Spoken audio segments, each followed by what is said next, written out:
Well, the journey home is essentially an exploration of the meaning of near-death experiences and mystical experiences that emerged from an interest I've had in the subject since I was very young.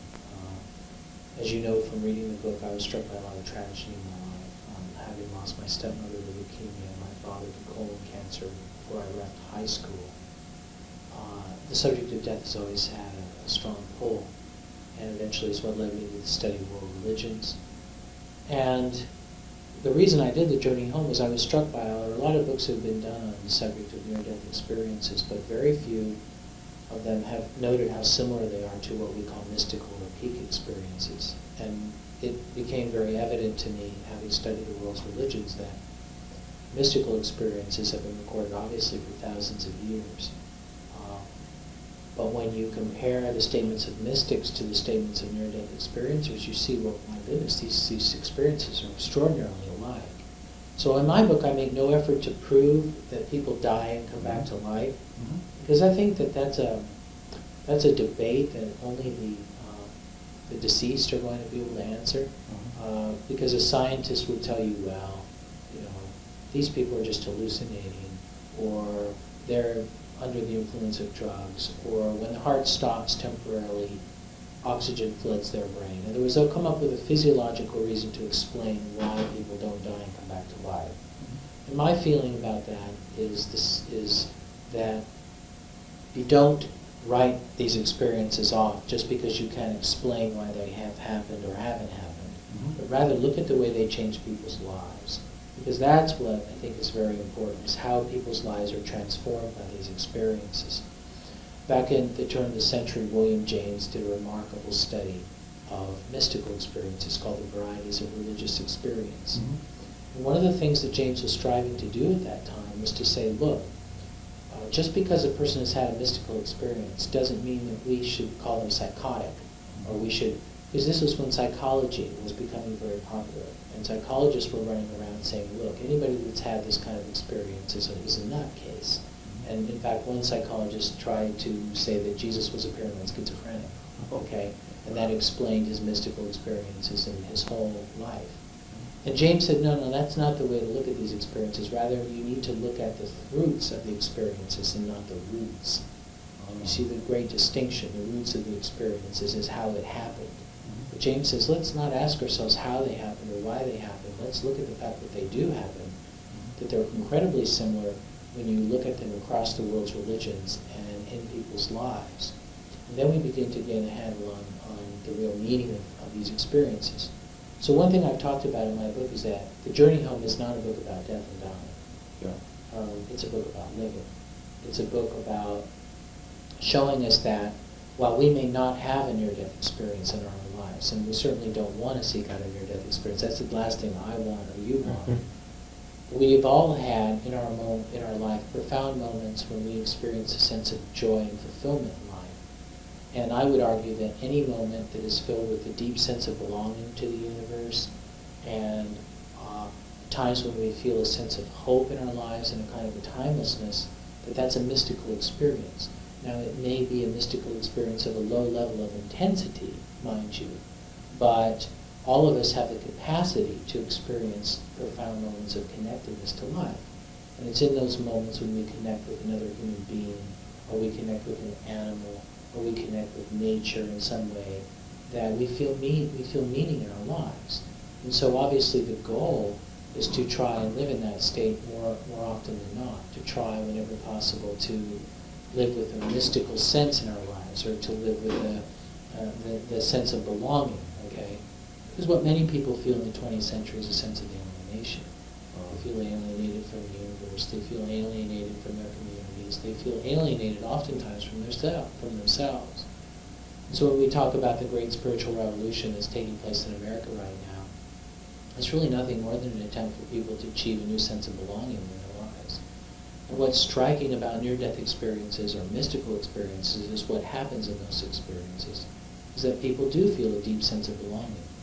What they all talk about, and I've interviewed hundreds of them, particularly the near-death experiences, is they say, when I encountered the light in my near-death experience, I felt loved, I felt peace, I felt belonging, I felt that I was not being judged, I felt that everything was right with the world. This is a statement that comes up repeatedly from people that have these experiences.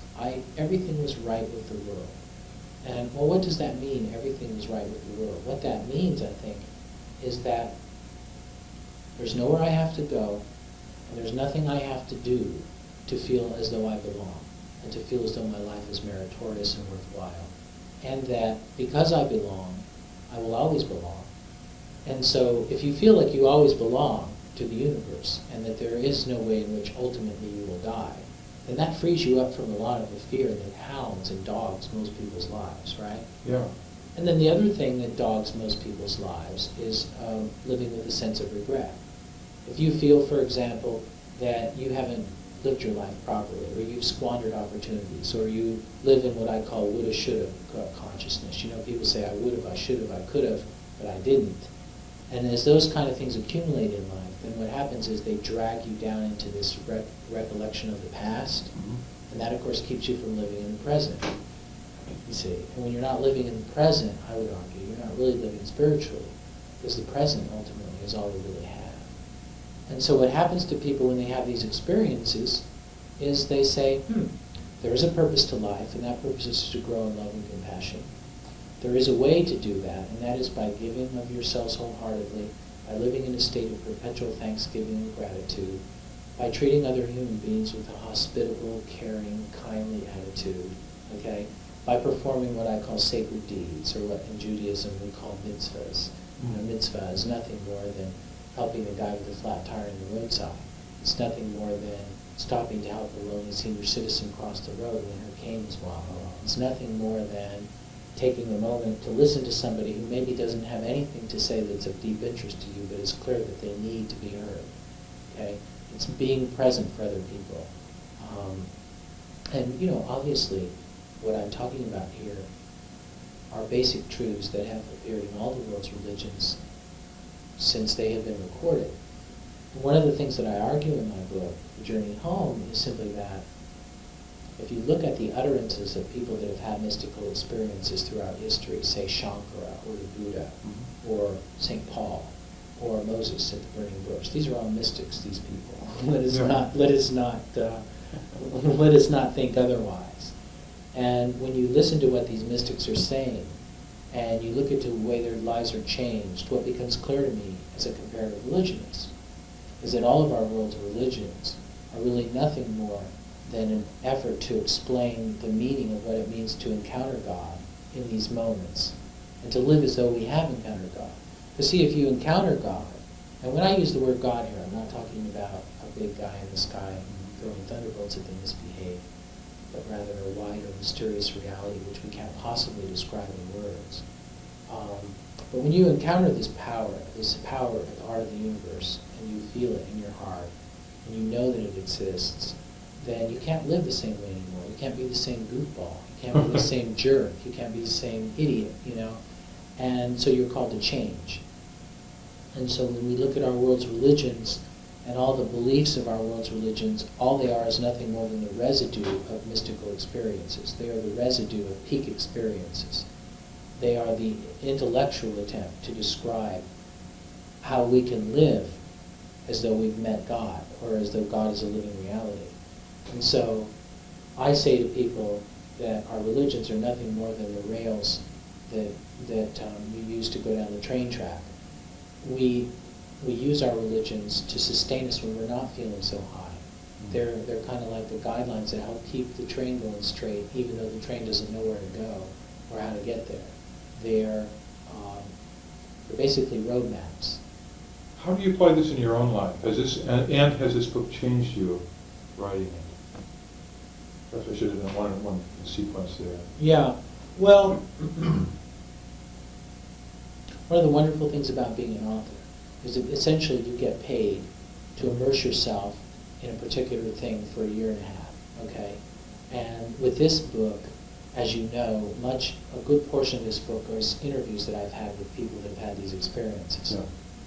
So much of my time was spent interviewing people that had near-death experiences and people that had mystical experiences. So that aspect of the book is very growthful because I got to encounter a lot of people who are absolutely convinced, beyond a shadow of a doubt, that they know that there is a God.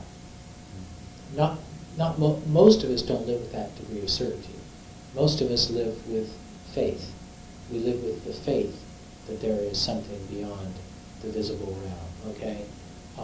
But it's neat to meet people who are that certain. It's neat to meet people who feel that they have died and come back to life, and feel that in their deaths they experience the greatest glory of their lives. Because you see,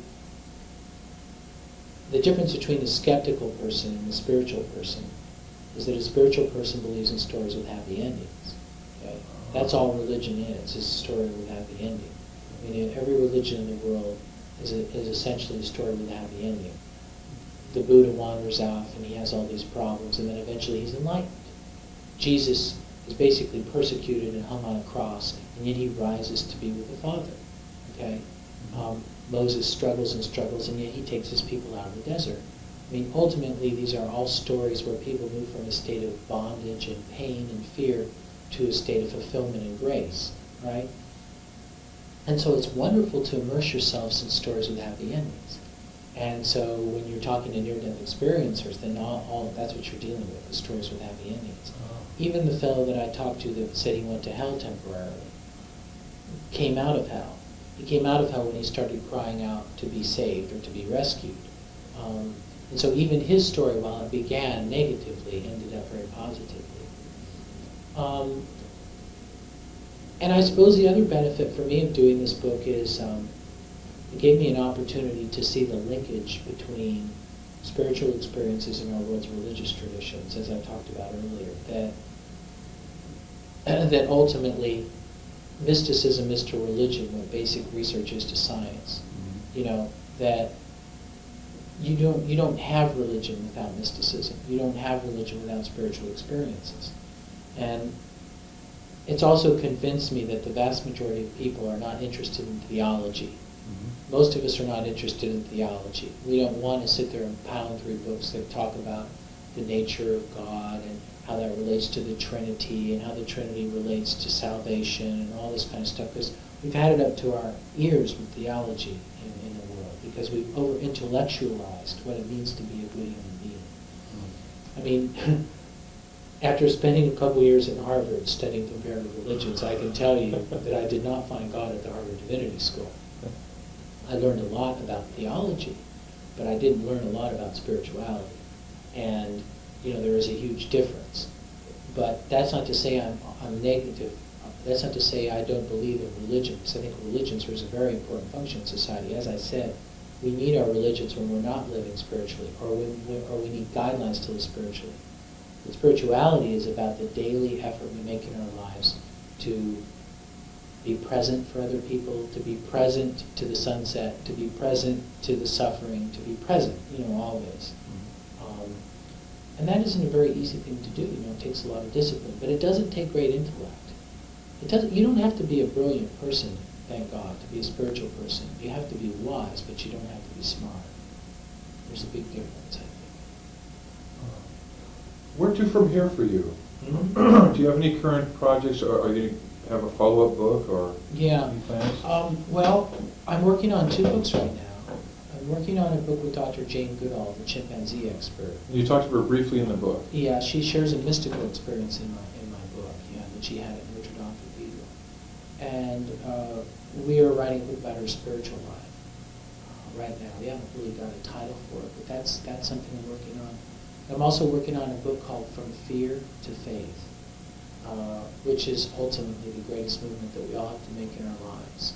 And it's essentially about learning to take the risks necessary to achieve a higher level of spiritual satisfaction and fulfillment, in daily life.